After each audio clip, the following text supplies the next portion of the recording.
एक दिन हुजूर मस्जिद नबवी में तशरीफ़ लाए, ता हद नज़र सहाबा थे।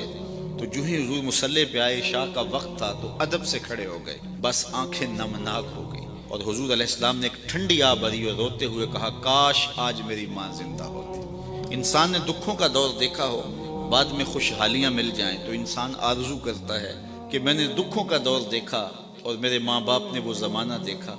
आज अगर मेरे माँ बाप जिंदा होते तो मेरे आंगन में बहारें भी देखते। तो हुजूर जब पैदा हुए थे तो बाप का साया सर पे नहीं था। 6 साल की उम्र थी, अबवा की रेत के टीले थे। सैयद आमना को सख्त बुखार हो गया। उम्मे ऐमन को बुला के कहा, मेरे इस बेटे को बहफाजत अमीर कुरैश अब्दुल मुत्तलिब तक पहुंचा देना, मुझे लगता है मेरा बुखार जानलेवा साबित होगा। फिर हुजूर से कुछ बातें करना चाहिए, लेकिन जब्त के बंधन टूट गए। हजरत आमना कोई बातें ना कर सकी। जो चंद बातें की इब्ने हश्शाम ने सीरतुन नबविया के अंदर लिखी है। कहा, बेटा हर नई चीज ने पुराना हो जाना है, हर बाकी ने फना हो जाना है। मैं भी जा रही हूँ, लेकिन मेरा जिक्र नहीं मिटेगा, इसलिए कि तेरे जैसा सुथरा बेटा छोड़ के जा रही हूँ। जिन माओ के बेटे इतने अच्छे हों, उन माओ का जिक्र नहीं मिटा करता। ये आखिरी लफ्ज़ सैयद आमना के विसाल हो गया। हुजूर माँ से लिपट गए। अम्मी आप आगे बोलती नहीं, लेकिन खामोश हो गया था चमन बोलता।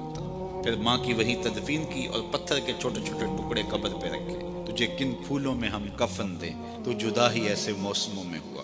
आज मदीने में हुजूर की माँ का इंतकाल होता, फरिश्ते जन्नत से फूल लेके आते। कितने सहाबा जनाजे में होते, लेकिन 6 साल की उम्र।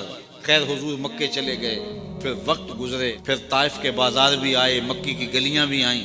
फिर आज हुजूर मदीने हिजरत करके आए हैं, तो अदब की आयतें उतर गई हैं। खबरदार मेरे नबी की आवाज़ से आवाज़ भी ऊंची ना होने पाए।